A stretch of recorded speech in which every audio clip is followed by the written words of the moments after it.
নাইজেরিয়ায় 12 মাস ধান রোপণ করা যায়। তো ওরা ধানের আমাদের বাংলাদেশে যেটাকে আমরা বীজ বা চারা বলি, বা লোকাল ভাষায় যেটাকে জ্বালা বলা হয় আর কি, আমাদের ভোলার ভাষায় যেটাকে জ্বালা বলে, ওরা কিভাবে রোপণ করে দেখেন। দেখাই, এটা হচ্ছে লেকের পাড়।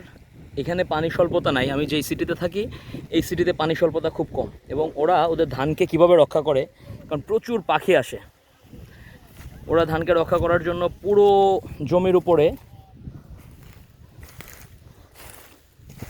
এই যে এরকম নেটের প্রলেপ দিয়ে দেয়, যাতে যে কোনো পাখি এসে ধান না নিয়ে যেতে পারে।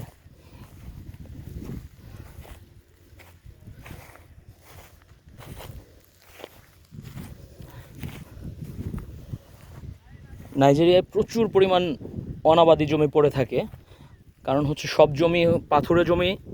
যেসব জমিতে ধানের চাষাবাদ হয়, আমি যেই এলাকাটাতে বর্তমানে আছি এখানে প্রচুর পরিমাণ গরু ছাগল বা হচ্ছে লোকালয় বলা যায় আর কি। তো এখানে একটা রিসোর্ট করা হয়েছে, ওই রিসোর্টে আর কি আজকে আমরা অফিস থেকে ঘুরতে আসছি। তো ওই প্রেক্ষিতে আমি আর কি ভিডিওটা নিচ্ছি। এই হচ্ছে তাদের ধানের চারা, বাংলাদেশের মতোই সেম, কিন্তু তাদের চাষ পদ্ধতিটা একটু ভিন্ন।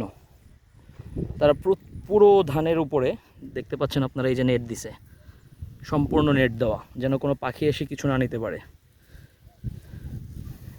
আমরা বাংলাদেশে হয়তো বা প্রচুর পরিমাণ ধানি জমি, এই জন্য আমরা অত বেশি পরিমাণ কী বলে এটাকে প্রোটেকশন ইউজ করি না।